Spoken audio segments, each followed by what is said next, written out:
Hello കുട്ടികളെ, ഇന്ന് class 6ലെ നാദാൻ ദോസ്ത് എന്ന ചാപ്റ്ററിലെ ക്വസ്റ്റ്യൻ ആൻസറാണ് ഡിസ്കസ് ചെയ്യാൻ പോകുന്നത്. കഴിഞ്ഞ 2 വീഡിയോസിൽ അതിൻ്റെ റീഡിങ്ങും പിന്നെ എക്സ്പ്ലനേഷനും കഴിഞ്ഞിട്ടുണ്ടായിരുന്നു. ഇപ്പോൾ ക്വസ്റ്റ്യൻ ആൻസറിലോട്ട് പോകാം. Okay, let's start. पाठ्यपुस्तक के प्रश्न अभ्यास. कहानी से. प्रश्न 1. अंडों के बारे में केशव और श्यामा के मन में किस तरह के सवाल उठते थे? वे आपस ही में सवाल जवाब करके अपने दिल को तसल्ली क्यों दे दिया करते थे? മുട്ടകളെ പറ്റി കേശവനും ശ്യാമയ്ക്കും ഉണ്ടായിരുന്ന ചോദ്യങ്ങൾ എന്തൊക്കെയായിരുന്നു, എങ്ങനത്തെ തരത്തിലുള്ള ക്വസ്റ്റ്യൻസ് ആയിരുന്നു അവരുടെ മനസ്സിൽ വന്നുകൊണ്ടിരുന്നത്. അതുമാത്രമല്ല, വേ ആപ്പസ് ഹി മേ സവാൽ ജവാബ് കർക്കെ അപ്നെ ദിൽ കോ തസലി ക്യൂ ദേ ദിയാ കർത്തേ ഥി. അവർ തമ്മിൽ തന്നെ ചോദ്യങ്ങളും ഉത്തരങ്ങളും ഒക്കെ പറഞ്ഞിട്ട് എങ്ങനെയാണ് തന്നെത്താനെ സമാധാനിച്ചുകൊണ്ടിരുന്നത്, എന്തുകൊണ്ടാണ്? ഉത്തർ: बालमन जिज्ञासाओं से भरा होता है. उन्होंने पहले कभी अंडे नहीं देखे थे. उनके घर वालों ने भी उनको अंडों के बारे में कोई जानकारी नहीं दी थी. उनको पता नहीं था कि अंडों का आकार कितना बड़ा होता है, अंडे किस रंग के होते हैं, उनमें बच्चे कैसे पैदा होते हैं, वे क्या खाते हैं, उनका घोंसला कैसा होता है. बच्चों के मन में इस तरह के सवाल स्वाभाविक ही थे. ബാലമൻ, അതായത് കുട്ടികളുടെ മനസ്സ്, ജിജ്ഞാസ ഭരാ ഹോത്തായ, കുറേ അറിവുകൾ എന്തൊക്കെയായിരിക്കും എന്നറിയാനുള്ള ഒരു ആഗ്രഹം, അത് നിറഞ്ഞ മനസ്സായിരിക്കും കുട്ടികളുടേത്. അപ്പോൾ അങ്ങനെയുള്ള സമയത്ത് അത് മാത്രമല്ല, അവർ ഇതിനു മുമ്പ് മുട്ടകൾ ഇങ്ങനെ ഘോസ്ല നെസ്റ്റിൽ മുട്ടകളൊന്നും കണ്ടിട്ടില്ലായിരുന്നു. ഉൻകെ ഘർവാലോനെ ബി കബി അണ്ടോ കെ ബാരെ മേ കോയി ജാൻകാരി നഹി തി. വീട്ടിലെ ആൾക്കാരും അവർക്കതിന് അറിവ് പകർന്നും കൊടുത്തിട്ടില്ലായിരുന്നു. അപ്പോൾ അവർക്ക് അറിയില്ലായിരുന്നു എത്ര വലുതായിരിക്കും മുട്ട, അതുമാത്രമല്ല അതിൻ്റെ കളർ എങ്ങനെയായിരിക്കും, പിന്നെ കുട്ടികൾ എങ്ങനെയാണ് മുട്ടയിൽ നിന്നും പുറത്തു വരുന്നത്, അവരെന്തായിരിക്കും കഴിക്കുന്നത്, കുഞ്ഞുങ്ങൾ, ഉൻക ഘോസ്ല കേസാ ഹോത്താ, എങ്ങനെയായിരിക്കും നെസ്റ്റ്. ബച്ചയ്ക്ക് മൻമേ ഇസ് തരഹ് സവാൽ സ്വാഭാവിക് ഹേ. കുട്ടികളുടെ മനസ്സിൽ ഇത്തരം ചോദ്യങ്ങൾ സ്വാഭാവികമാണ് എന്നാണ് ആൻസർ. പ്രശ്ന 2. केशव ने श्यामा से चिथड़े, टोकरी और दाना पानी मांगकर कार्निस पर क्यों रखे थे? കേശവ് ശ്യാമയെടുത്ത് ചിത്തടെ, അതായത് തുണിക്കഷ്ണങ്ങളും, ടോക്കറി ബാസ്ക്കറ്റ്, ഓർ ദാനാപാനി അരിയും പിന്നെ വെള്ളവും എല്ലാം എന്തിനാണ് വരുത്തിച്ചത്? കാർണിസിൽ എന്തിനാണ് അത് കൊണ്ടേ വെച്ചത്? कार्निस पर चिड़िया के अंडे थे. केशव और श्यामा ने सोचा कि अंडों से बच्चे निकल आए होंगे. उन्हें धूप से बचाने के लिए छत बनाना था, इसलिए टोकरी मंगाई गई. चितड़ों से उनके लिए गद्दी बनाई गई. दाना पानी मांगकर उनकी भूख मिटाने का प्रबंध किया गया. प्याली में खाने के लिए दाना और पानी रख दिया. ഇത് കാർണിസിൽ പക്ഷികളുടെ മുട്ടകളുണ്ടായിരുന്നു. അപ്പോൾ കേശവും ശ്യാമയും വിചാരിച്ചു ആ മുട്ടകൾ വിരിയുമ്പോൾ കുട്ടികളുണ്ടാവും അല്ലേ, ബच्चे निकल आएंगे. ഉन्हें धूप से बचने के लिए, അതായത് ഇതിൽ വെയിലിൽ നിന്നും രക്ഷപ്പെടുത്താൻ ഛത്ത് ഉണ്ടാക്കണം, അതായത് മേൽക്കൂര ഉണ്ടാക്കാൻ വേണ്ടിയിട്ട് അവരെന്ത് ചെയ്തു? ടോക്കറി ബാസ്ക്കറ്റ്, ഇങ്ങനെ ടെഹനിയൊക്കെ വെച്ചിട്ട് അങ്ങനെ ബാസ്ക്കറ്റ് കൊണ്ട് അത് ഒരു കൂര പോലെ ഉണ്ടാക്കി, ഛത്ത് ഉണ്ടാക്കി. പിന്നെ ചിത്തടോസെ ഉൻകെലിയെ ഗദ്ദി ബനായ, ഗദ്ദി മെത്ത പോലെ ഉണ്ടാക്കി കൊടുത്തു, ചിത്തട തുണിയുടെ കഷ്ണങ്ങൾ വെച്ചിട്ട്.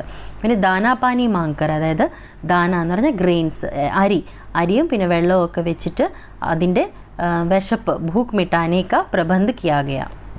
അങ്ങനെ അവർ അറേഞ്ച് എല്ലാം ചെയ്തു കൊടുത്തു. പ്യാലിമേ ഖാനേക്ക് ലിയെ ദാന ഓർ പാനി റഖ് ദിയ. അങ്ങനെ വിശപ്പിന് വേണ്ടിയിട്ട് അവർക്ക് അരിയും വെള്ളവും എല്ലാം വെച്ചു കൊടുത്തു. പ്രശ്ന 3. കേശവ് ഓർ ശ്യാമ ने चिड़िया के अंडों की रक्षा की या नादानी? കേശവും ശ്യാമയും കൂടെ പക്ഷികളുടെ മുട്ടകളെ സംരക്ഷിച്ചോ അതോ അതൊരു ബുദ്ധിമോശമായിരുന്നു? उत्तर: केशव और श्यामा ने अपनी ओर से तो उन अंडों की रक्षा करनी चाही, पर यह उनकी नादानी सिद्ध हुई. അവരുടെ സൈഡിൽ നിന്ന് അവർ മാക്സിമം മുട്ടകളെ സംരക്ഷിക്കാനാണ് ശ്രമിച്ചത്, പക്ഷെ അതൊരു ബുദ്ധിമോശമായി മാറി. ചിടിയ അപ്നെ അണ്ടോं की रक्षा स्वयं कर सकती थी. പക്ഷികൾ അവരുടെ മുട്ടകളെ സംരക്ഷിക്കാൻ അവരെ തന്നെ സ്വയം സംരക്ഷിക്കാനുള്ള കെൽപ്പുള്ളതാണ്. ബച്ചേനെ അണ്ടോ കി രക്ഷാ കർനെ കെ പ്രയാസ് മേ ഉന്നെ ഛൂക്കർ ഗന്ദാ കർ ദിയ. അതിനെ സംരക്ഷിക്കാനുള്ള വിചാരത്തിൽ അവരതിനെ തൊട്ട് ഗന്ദാ കർ ദിയ, അതിനെ ചീത്തയാക്കി. ഉന്നെ നഹി മാലൂം था कि यदि वे अंडों को छू लेंगे तो चिड़िया उन्हें छोड़ ही देगी. അവർക്കതിനെപ്പറ്റി അറിയില്ലായിരുന്നു, അതായത് പക്ഷികൾ അതിൻ്റെ മുട്ടകളെ ആരെങ്കിലും സ്പർശിച്ചാൽ അത് പിന്നെ അതിനെ ആക്സെപ്റ്റ് ചെയ്യാറില്ല. वास्तव में वे तो उन अंडों की रक्षा करना चाहते थे लेकिन नादानी में रक्षा में हत्या हो गई.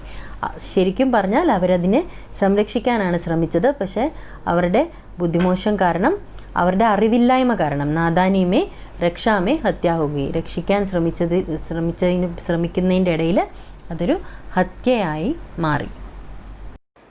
कहानी से आगे.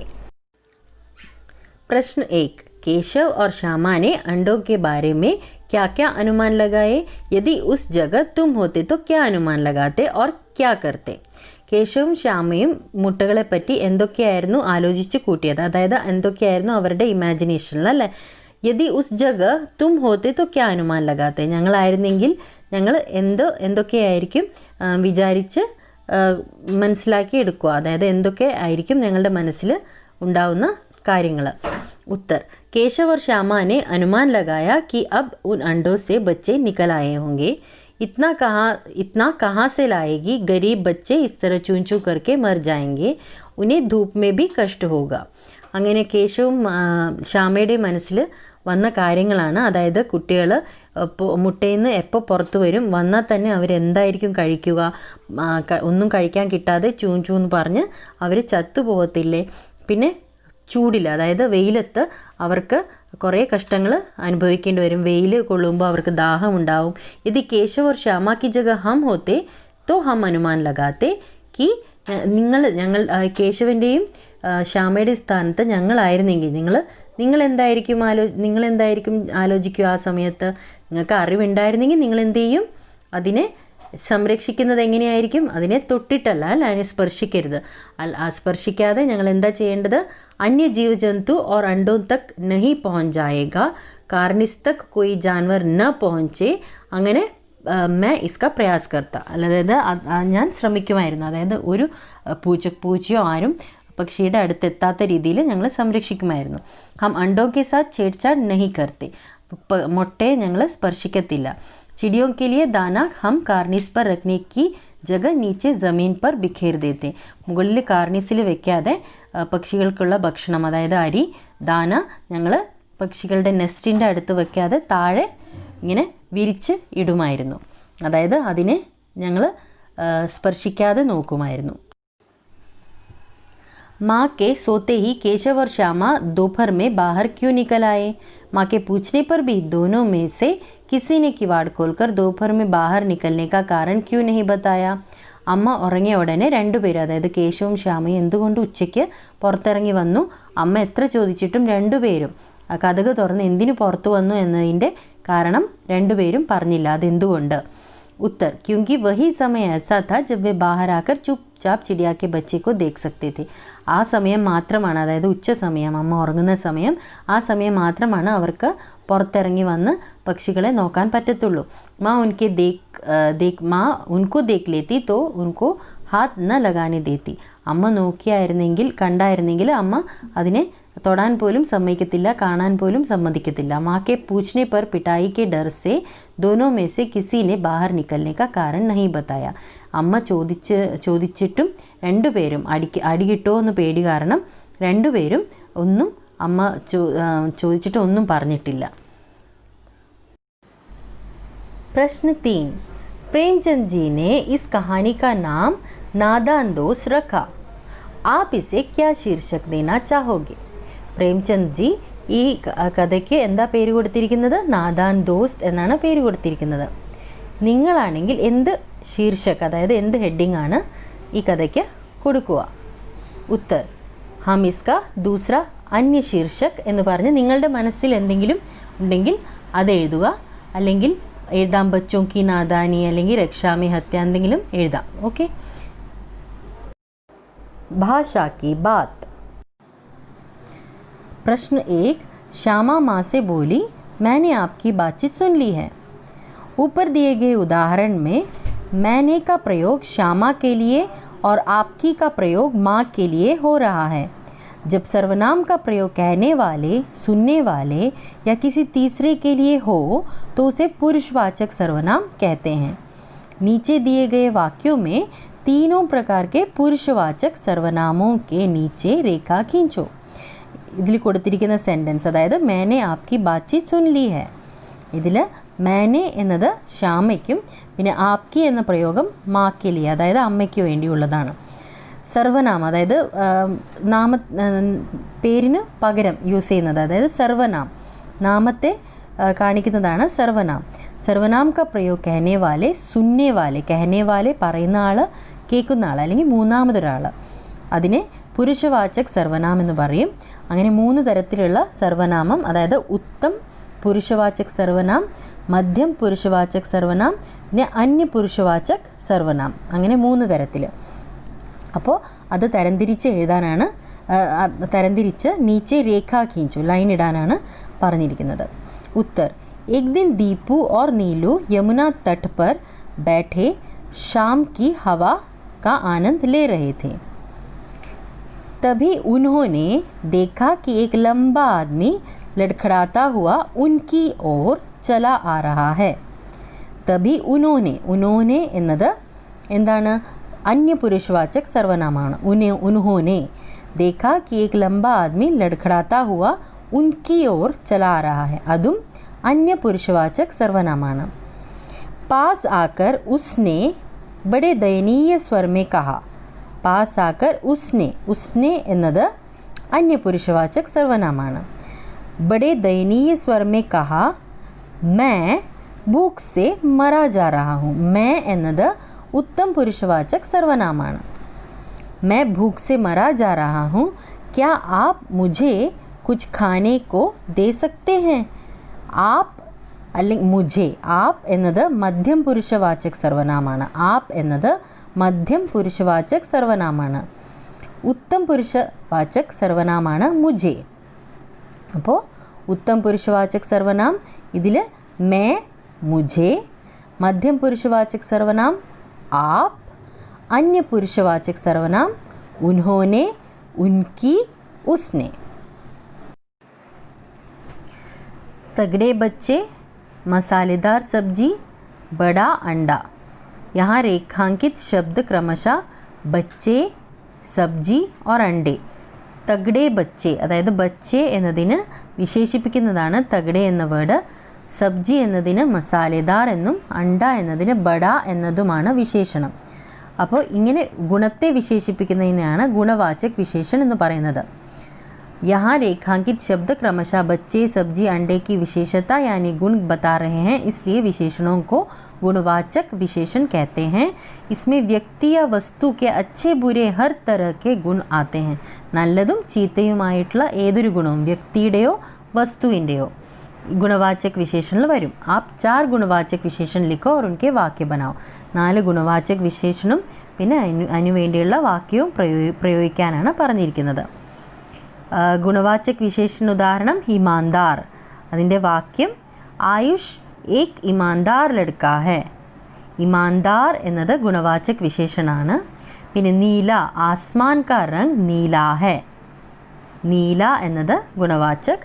പിന്നെ മോട്ടി എന്ന വേർഡ് വെച്ചിട്ട് റീന മോട്ടി है. മീഠ സേബ് മീഠ है. അല്ലെങ്കിൽ കാല ആദ്മി वह काला आदमी काफ़ी भयानक लगता है.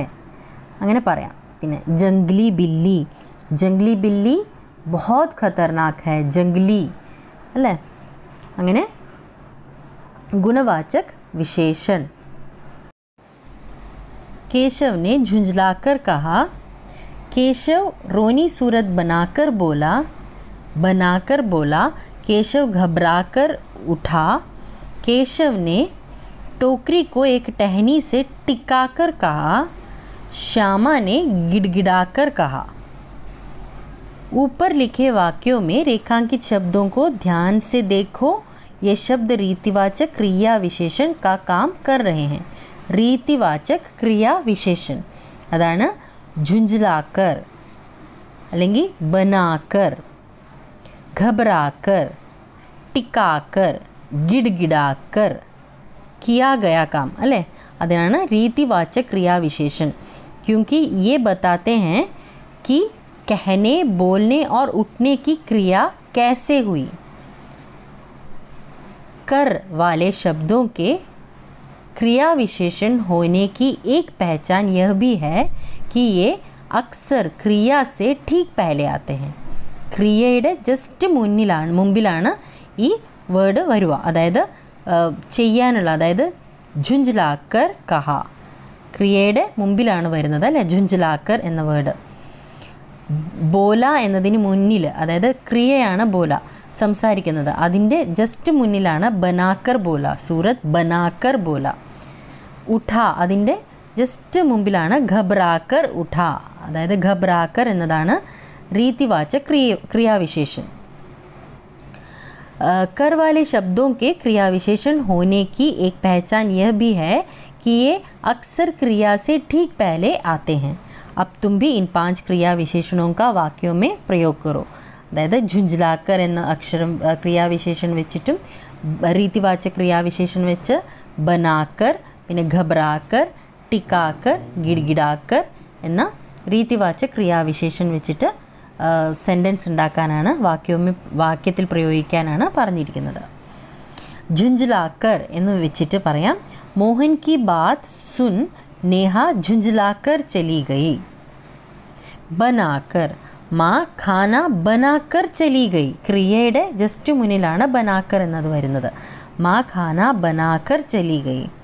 ഘബ്രാക്കർ, ദുർഘടന കി ഖബർ സുൻ വ ഘബ്രാക്കർ ഉഠാ. उठा എന്നതിന് घबराकर उठा. टिकाकर, अर्जुन ने नजरें टिकाकर निशाना साधा. टिकाकर. പിന്നെ गिड़गिड़ाकर, राजीव ने गिड़गिड़ाकर श्याम से माफ़ी मांगी. माफ़ी എന്നതിന് മുന്നിലാണ് गिड़गिड़ाकर माफ़ी मांगी. गिड़गिड़ाकर कहा, गिड़गिड़ाकर माफ़ी मांगी. रीतिवाचक विशेषण. प्रश्न 4, नीचे प्रेमचंद की कहानी सत्याग्रह का अंश दिया गया है. आप उसे पढ़ोगे तो पाओगे कि विराम चिन्हों के बिना यह अंश अधूरा सा है. तुम आवश्यकता के अनुसार उचित जगहों पर विराम चिन्ह लगाओ. ഇവിടെ പ്രേംചന്ദ് ജിയുടെ കഥ, അതായത് സത്യാഗ്രഹത്തിൻ്റെ ഒരു അംശമാണ്, ഒരു പാർട്ടാണ് കൊടുത്തിരിക്കുന്നത്. അത് നിങ്ങൾ വായിക്കുമ്പോൾ തന്നെ നിങ്ങൾക്ക് മനസ്സിലാകും എന്താണ് അത് ഇൻകംപ്ലീറ്റ് ആണ്. അപ്പോൾ ആവശ്യത്തിനനുസരിച്ചിട്ട്, അതായത് വിരാം ചിഹ്ന സിമ്പിൾസൊക്കെ ഇടുമ്പോൾ അത് കംപ്ലീറ്റ് ആകും. അപ്പോൾ विराम चिन्हों के बिना यह अंश अधूरा सा है. तुम आवश्यकता के अनुसार उचित जगहों पर विराम चिन्ह लगाओ എന്നാണ് പറഞ്ഞിരിക്കുന്നത്. അപ്പോൾ उत्तर उसी समय एक खोमचे वाला जाता दिखाई दिया. അപ്പോൾ അവിടെ വാക്യ കംപ്ലീറ്റ് ആവുകയാണ്. അപ്പോൾ വിരാം ചിഹ്ന, അതായത് പൂർണ്ണ വിരാമാണ് ഇടേണ്ടത്, ഫുൾ സ്റ്റോപ്പ്. 11 बज चुके थे, पूर्ण विराम. चारों तरफ सन्नाटा छा गया था, पूर्ण विराम. पंडित जी ने बुलाया खोमचे वाले. അപ്പോൾ പണ്ഡിറ്റ് ജി വിളിക്കുകയാണ്, അത് കഴിഞ്ഞിട്ട് കണ്ടിന്യൂ ആണ്, എങ്ങനെയാണ് വിളിക്കുന്നതെന്ന്. അപ്പോൾ അല്പവിരാം, ബുലായ കഴിഞ്ഞിട്ട് അല്പവിരാം. ഖോംചെ വാലെ വിളിക്കുകയാണ് അല്ലേ. അപ്പോൾ അവിടെ വിസ്മയാദി ചിഹ്നം, പിന്നെ എക്സ്ക്ലമേഷൻ മാർക്ക്, വിസ്മയാദി ബോധക് ചിഹ്നം, പിന്നെ അത് ഒരാൾ സംസാരിക്കുമ്പോൾ അവിടെ എന്താ ഉപയോഗിക്കുന്നത്, ഉദ്ധരൺ ചിഹ്നം അല്ലെങ്കിൽ അവതരൺ ചിഹ്നം എന്ന് പറയും, അതായത് എപ്പോസ്ട്രഫി. ഖോംചെ വാല നിർദ്ദേശിക്കുകയാണ്, അപ്പോൾ അവിടെ നിർദ്ദേശക് ചിഹ്നം. പിന്നെ കഹിയെ, വീണ്ടും അവിടെ എന്താ വരുന്നത്, ഉദ്ധരൺ ചിഹ്നമാണ്. കഹിയെ കഴിഞ്ഞിട്ട് കോമയ്ക്ക് എന്താ പറയുക, അല്പവിരാം. ക്യാ ഹൂ, അപ്പോൾ അവിടെ പ്രശ്നചിഹ്നമാണ്, ക്വസ്റ്റ്യനാണ് ചോദിക്കുന്നത് അല്ലേ. അപ്പോൾ പ്രശ്നചിഹ്നം. ഭൂക്ക് ലഗായിന പൂർണ്ണവിരാം. അന്ന ജൽ, അന്നും ജല്ലും കണക്റ്റഡ്, അതായത് ഒരുമിച്ച് പറയുകയാണ് അല്ലേ, അന്നും ജല്ലും യോജിച്ചിരിക്കുകയാണ്, അന്നും ജല്ലും. അപ്പോൾ അവിടെ സംയോജക് ചിഹ്നം എന്ന് പറയും. പിന്നെ छोड़ना साधुओं का काम है, അല്പവിരാം. ഹമാര ആപ്ക, അത് വീണ്ടും യോജിച്ചിരിക്കുകയാണ്, ഹമാര പിന്നെ ആപ്ക രണ്ടും കണക്റ്റഡ് ആണ് അല്ലേ. അപ്പോൾ ഹമാര കഴിഞ്ഞിട്ട് യോജക് ചിഹ്നം, ഹമാര ആപ്ക നഹി, അവിടെ പൂർണ്ണവിരാം. പിന്നെ മോട്ടേ രാം, വീണ്ടും നിർദ്ദേശക് ചിഹ്നം.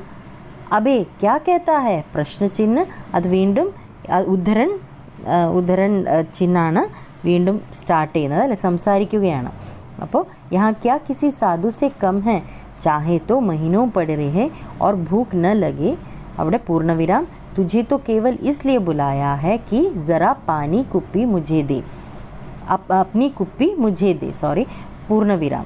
देखे तो, അത് കഴിഞ്ഞിട്ട് അല്പവിരാം. वहाँ क्या रेंग रहा है, പൂർണ്ണവിരാം. मुझे भय होता है, അവിടെ പൂർണ്ണവിരാം. അത് കഴിഞ്ഞിട്ട് ഉദ്ധരൺ ചിഹ്നം, അവിടെ കംപ്ലീറ്റ് ആവുകയാണ്. ഓക്കെ.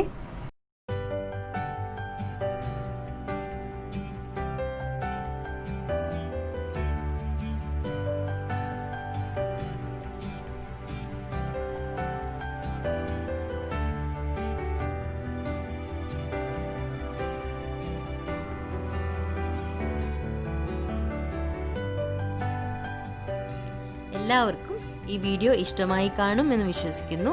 ഇഷ്ടമായെങ്കിൽ സബ്സ്ക്രൈബ് ചെയ്യുക, ഷെയർ ചെയ്യുക, ബെൽ ഐക്കൺ അമർത്തുക. ഇനി അടുത്ത വീഡിയോയിൽ കാണാം. Thank you.